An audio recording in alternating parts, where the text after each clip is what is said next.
In the heart of Nebraska, in a quiet town surrounded by endless fields and forgotten highways, there lived a young man named Chase Weller. At 23, Chase had the kind of life many would envy. With piercing blue eyes, a perfectly sculpted body from years of football, and a charm that melted even the coldest hearts, he was the town's golden boy. He worked as a fitness trainer at the local gym and modeled part-time for a regional sportswear brand. Women loved him. Men wanted to be him. And he knew it. But Chase wasn't just beautiful. He was clever, dangerously so. He understood how to read people, how to get what he wanted without ever seeming like he tried. That charm was his weapon. And he used it like a professional. Every day, Chase would walk into the gym like he owned the place, greeting clients with an easy smile and a wink. He flirted with married women and single moms, always towing the line but never crossing it, not publicly, at least. Privately, however, Chase had built a quiet empire of secrets. He wasn't just training these women. He was seducing them, feeding their loneliness, their fantasies, their need to feel seen. Some paid him in whispers and hidden gifts. Others, in much more. Chase knew what he was doing, and he didn't feel guilty. Why should he? They came to him. They wanted him. And he delivered, a fantasy, a brief escape from their unhappy realities. But it wasn't just women. Men, too, came to him for private training. Some of them wanted more. Chase didn't judge, in fact, he welcomed their interest. It was all part of the game. However, Chase's game wasn't just about sex or money. It was about power. Control. He loved knowing that he was the center of someone's world, even for a moment. That thrill, that's what he craved most. But in his pursuit of attention and control, Chase made enemies. Quiet ones. Jealous ones. People who watched him with narrowed eyes and clenched jaws. And one day, someone would try to take all of it away. But not yet. Right now, Chase was still on top. He had no idea how fast things were about to fall apart. Chase Weller's life was a carefully curated performance. Every glance, every smirk, every subtle touch, all calculated. But when you live your life like a game, it's only a matter of time before the board flips. It began with a message. Anonymous. Simple. I know what you're doing. At first, Chase laughed it off. Probably some jealous husband or ex-client with a bruised ego. He deleted it and moved on. But more followed. Screenshots. Photos. Some taken from a distance, others clearly from inside the gym. Someone had been watching him. He started to feel it too. A shift in the air. Conversation stopped when he entered the room. Colleagues at the gym acted cold, polite but distant. A few of his regular clients canceled sessions without explanation. One of them, a woman he'd seen privately for almost a year, blocked him completely. Still, Chase kept his cool. He believed he could fix anything with charm, just flash a smile, say the right thing, play innocent. But something had changed.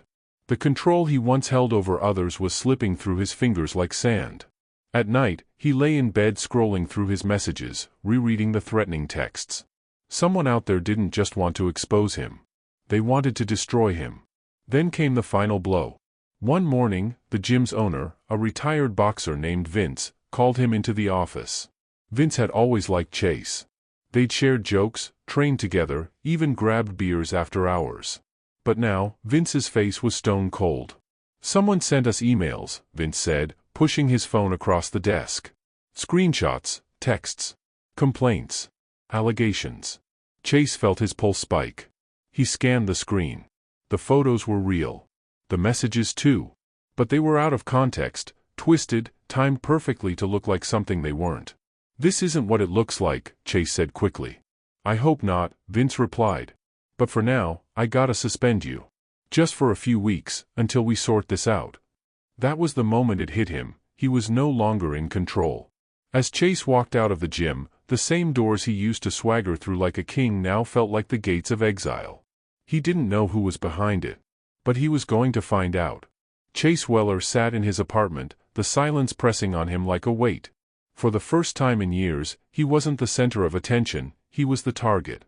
The charming trainer, the confident player, the man who could talk his way out of anything, had no one left to talk to. He didn't go to the gym. Didn't respond to texts. Even social media, once his playground, became a battlefield. Posts disappeared. Comments turned cold. DMs filled with things like, "Now you know how it feels. You thought you were untouchable?" TikTok. He needed answers. Fast. First, he went through his list of past flings. Dozens. He'd always been careful. No one too attached, no evidence, no promises. Or so he thought. Then he remembered her Mara, a client. Smart. Intense. Eyes that saw too much. She wasn't like the others, she'd wanted more. A future, a real relationship. When Chase brushed her off, she disappeared from his life with a cold smile and a line he hadn't thought much of at the time. Everyone slips eventually. He dug through his old emails, messages, notes. Found her number. Tried calling, disconnected. Her Instagram? Deleted. LinkedIn? Gone. It was like she vanished. But the threats didn't vanish. One night, as he sat alone scrolling, a video appeared in his inbox. The subject line, "Truth Hurts." He clicked. The video wasn't explicit, but it was damning. Compilations of clips, Chase flirting, making suggestive comments, being overly physical during sessions. The angles suggested hidden cameras, maybe even recordings from private sessions. Paired with voiceovers, testimonials. Some were real. Some clearly fake. But the line between them blurred. Then the video ended with a message, "This is just the beginning. Confess, or we do it for you." His hands shook. Sweat clung to his back. He tried to track the sender. Nothing. Burner email. VPN. Whoever was doing this wasn't just angry, they were skilled, organized, and patient. The next morning, he woke to hundreds of notifications. The video had gone viral. Someone posted it anonymously on Reddit. Then it hit Twitter. TikTok. It was spreading like wildfire. Chase's world, once crafted with such precision, was burning. And the fire starter was still in the dark. Chase stared at his reflection. Unshaven. Dark circles under his eyes. His charm, his image, shattered. He looked like a man being hunted. Because he was. The video had hit the mainstream. News headlines danced across YouTube and TikTok like vultures circling a carcass, celebrity trainer or predator. Whistleblower video exposes dark side of fitness guru. Justice or vendetta? Sponsors vanished overnight. Clients canceled. Some even asked for refunds. One gym owner emailed 2 words, "We're done." He couldn't go outside without hearing whispers, seeing phones aimed in his direction. One teen pointed and said, "That's the creep from TikTok." Chase walked faster, head down. But one whisper haunted him more than the others, "He deserves it." He needed to fight back. He hired a digital investigator, a hacker, really. Someone who knew how to trace VPNs, scrub metadata, and dig through the internet's shadows. The man, a jittery guy named Travis, worked out of a basement lined with wires and monitors. Chase slammed the laptop shut and tossed it aside. "This isn't real," he muttered. "It's a hit job. It's a setup." Travis raised an eyebrow. "It's personal. Whoever's doing this, they know you. They've studied you. This isn't about money. It's about humiliation." That night, Chase received a text. No number.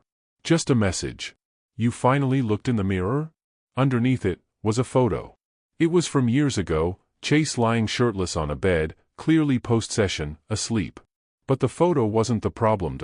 The problem was the woman in the photo. It was Mara. Standing near the bed. Fully dressed. Looking straight into the camera. Chase's blood ran cold. He zoomed in. Her expression wasn't one of love or affection. It was something else entirely, calm, calculated, satisfied. It had all been planned. She knew the photo would matter one day. She'd predicted his fall, years before it began. Travis traced the text. Again, dead ends. But one clue slipped through, the image metadata had a hidden GPS tag. Not coordinates, exactly. But a name, Violet Room. Chase's heart skipped. It was a nickname.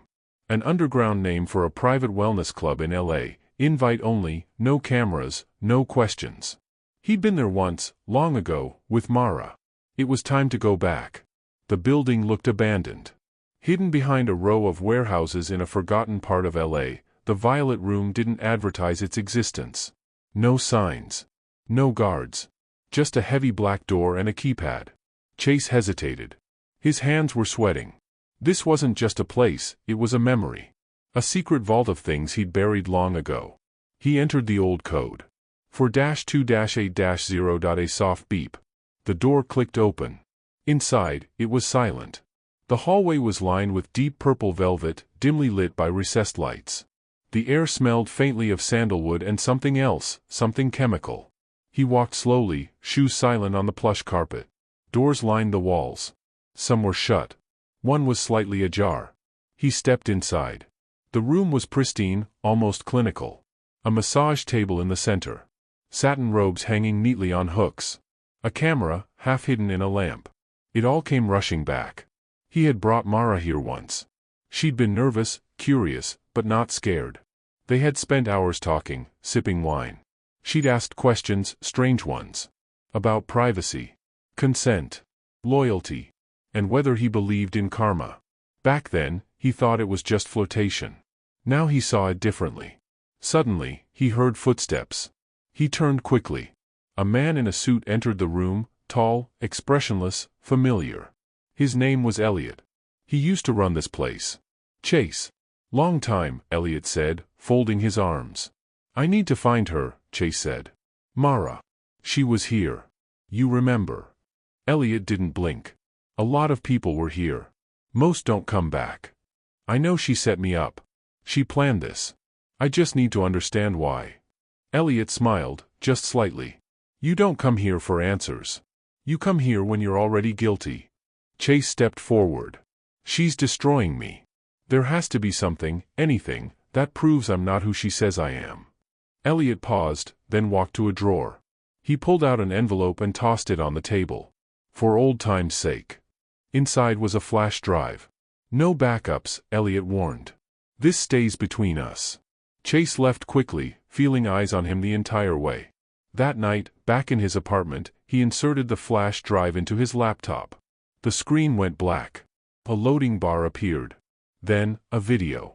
It was footage from years ago, from the Violet Room. Chase with Mara. Talking. Laughing. Nothing physical. Just conversation. But it wasn't about what was happening, it was what she was saying. She spoke slowly, with chilling clarity. One day, the world will hate you. But it won't be because of what you did. It'll be because I told them what you could have done. Chase leaned back. This wasn't revenge. This was a masterpiece. And it wasn't over. The video haunted him. Chase watched it again and again. Mara's face, calm, focused, and terrifyingly confident, was burned into his mind. Every word she spoke felt deliberate, rehearsed, like she had planned this not for revenge, but for legacy.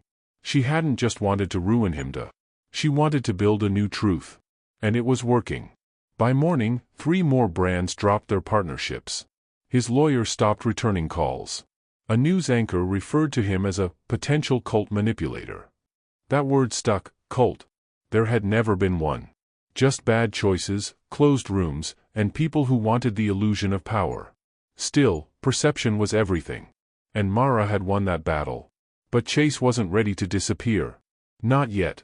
He called Ella. The only journalist who ever cared enough to ask why, not just what. She met him at a diner in Glendale, just past midnight. Tired eyes, loose hoodie, recorder in hand.